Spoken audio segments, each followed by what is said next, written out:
Hello everybody, and thank you for joining me. This is Ciara from Ciara T Designs, and we are in the Christmas in July series, so let's jump right in.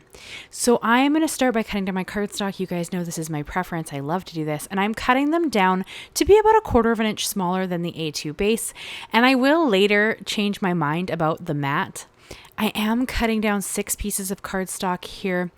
I originally thought I wasn't going to do the mat, but you'll see that I did add a holographic mat to it later, so we will cut that towards the end of the video. But I'm cutting these down to be about 1/4 of an inch smaller than the A2 base so that I have a nice border all the way around. And I need 6 panels to make my 3 cards because, as you saw from that opening image, I am going to tear some of the cardstock, and that is how we create that really fun kind of whimsical, kind of snowy slope-esque. You could of course just do slopes, but I thought the tear idea was just so cute. And so I'm tearing near the third is kind of what I'm thinking. Like if you cut the panel into thirds, I'm trying to have it be closer to the bottom than the top. There's no right or wrong here. I mean, you're ripping a piece of paper. It is going to be what it's going to be, but ideally, you want it to be bigger than whatever you're using inside of that torn area. So for me, it is those little houses, but maybe you could do little trees or whatever you happen to have. I mean, little snowmen would be super cute. There's so many things you could do here that could still read as Christmas and be lots of fun. So keep that in mind depending on what you have in your stash. So of course, this is the first video of the month. So you guys know that means it is time for a new challenge over in my Facebook group. And I'll talk about that in a sec. Let me just lay out what we're doing here. So I've used the other panel that I've cut. So like I said, I cut 6, we're ripping 3, and then I'm using this to mark where I need my blending to be because I want my blended area to cover the whole section of what's open from those torn pages. So I'm just giving myself little marks with my pencil to make sure that I've blend enough within. You could blend the whole background, but you're only going to see that center part, so there's not really any need to blend that. You really just need to blend between the 2 marks.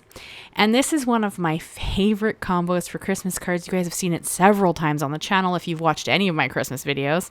This is Tumbled Glass and Shaded Lilac, and I think it's just such a pretty cool combo, and I love it for Christmas cards. And there's no rhyme or reason. I'm trying to blend each one a little bit differently just so they have a variation between the 3 cards and making sure that I do blend within those pencil marks so that it is all covered.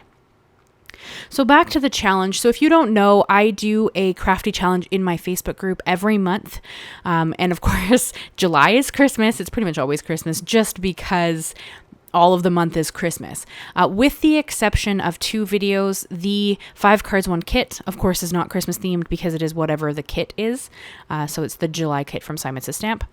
And my bullet journal for the month of August, of course, is done in July, and I'm not doing Christmas in August. So those 2 videos are the exception to the rule. Otherwise, every other video this month will be Christmas themed. That does mean you're not getting a watercolor, but that is okay because that is not a popular video on the channel anyway. So I don't think most of you will miss that.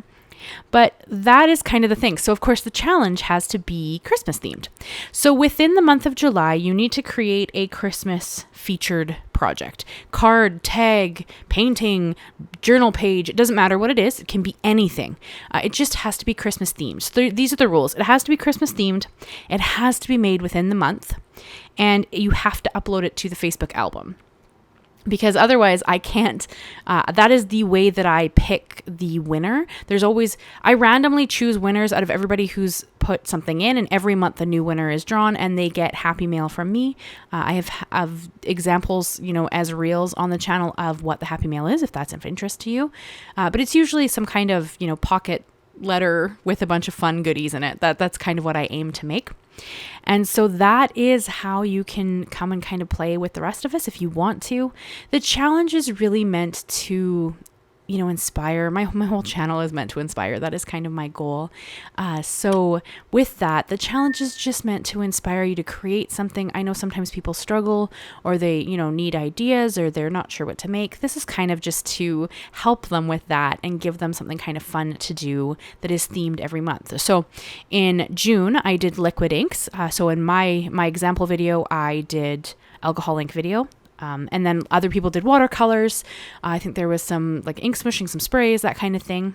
And then this month, of course, is Christmas. So There is a link to my Facebook group in the description if you want to check it out. It does make you answer 2 questions. You do have to answer both questions for me to accept you, just because that tells me that they're not bots, because there are a lot of those who try to get into the groups. So it's just a question that says you are going to be respectful to people who are, sharing stuff in the group, and where you heard about the group. So it can be, maybe you heard about it on Facebook, maybe you heard from this video.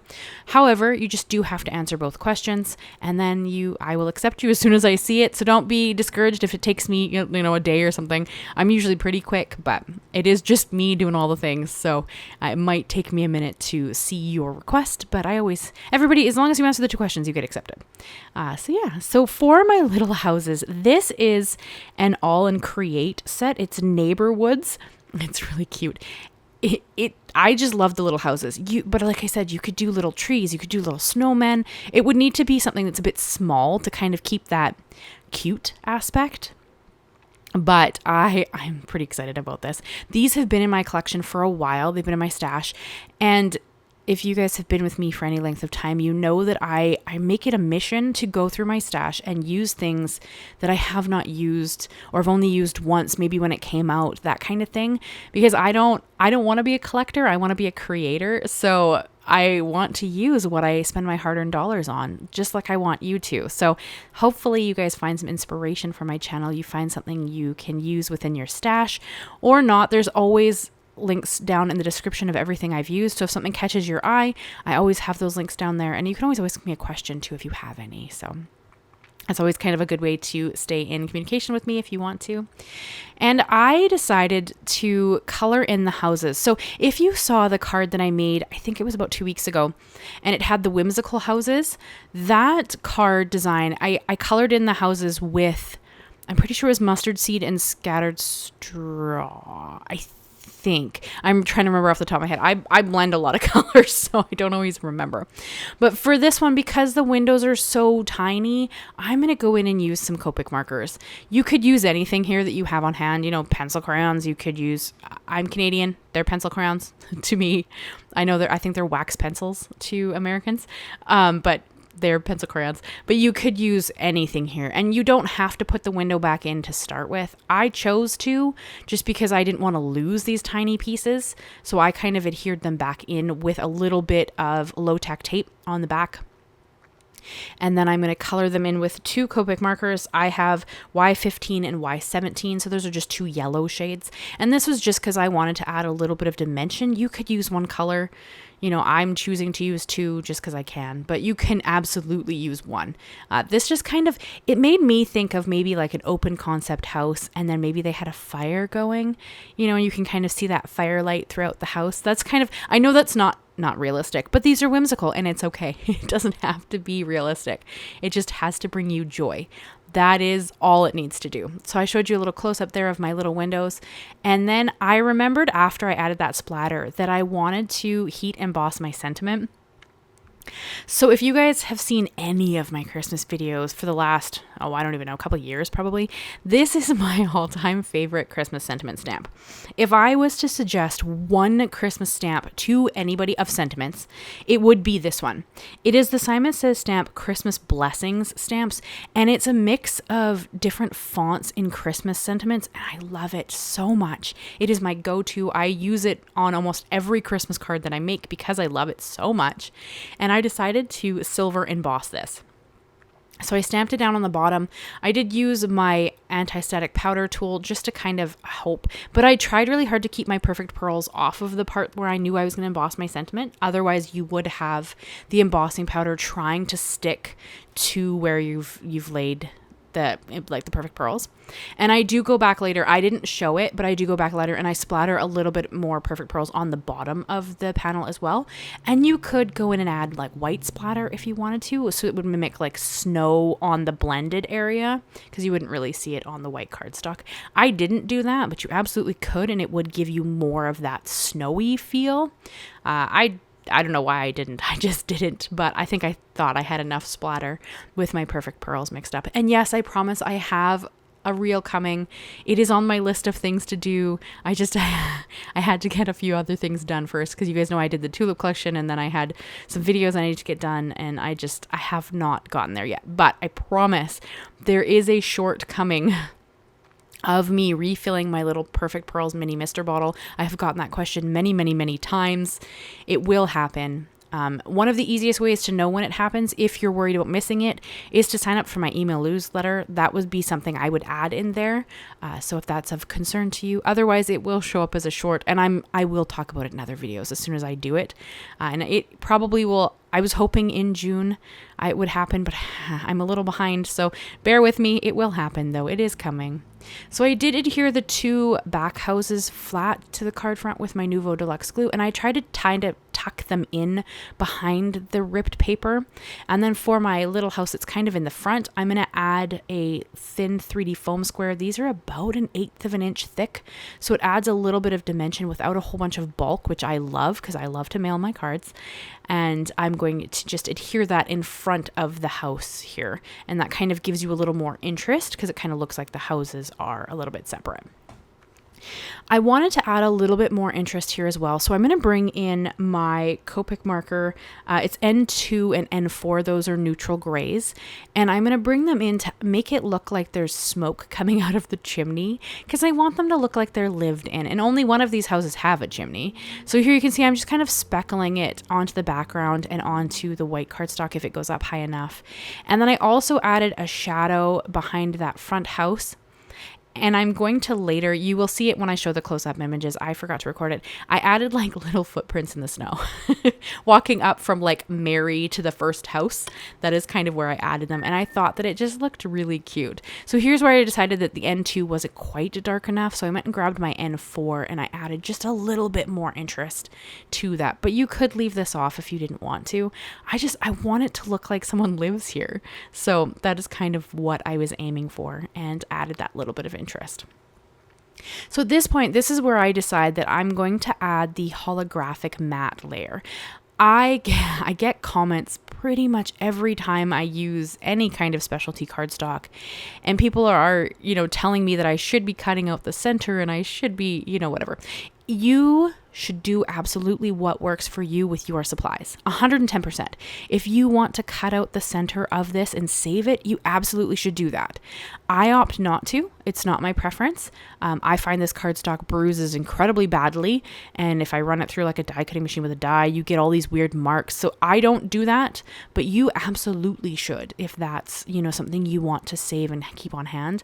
I use my specialty papers pretty sparingly, so I'm not concerned about having that little bit on the inside, but 100% do what works for you, and be happy using your supplies. So if that means cutting out the inside of this panel, you should do that, but I opted not to.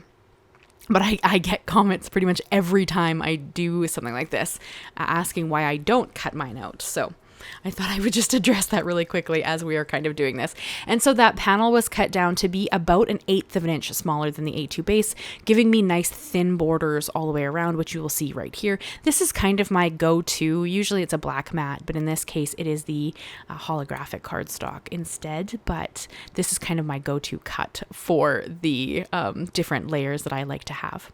So that's kind of the video I have for you guys today. I'm going to add some, I believe I added pearls. Pretty much, nope, I added stars. I forgot. I was like, I'm so used to adding pearls to everything. But no, I added some holographic stars to this. This is why I opted to do the This is why I opted to do the holographic mat, because I knew I was going to add these beautiful holographic stars, and I just thought they would look stunning together. So yes, I did go in with an embellishment. You guys know I cannot resist a good embellishment on my cards.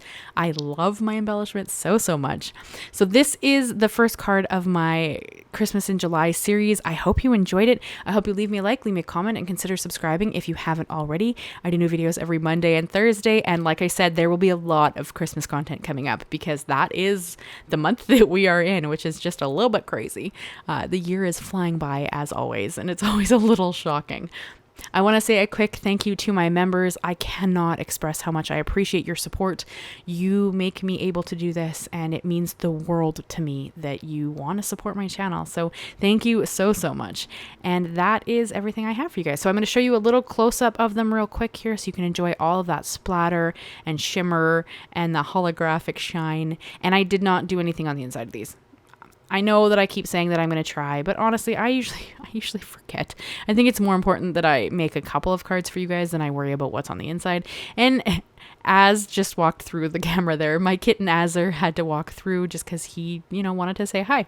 So I will see you guys again for the next video very soon. Bye-bye for now.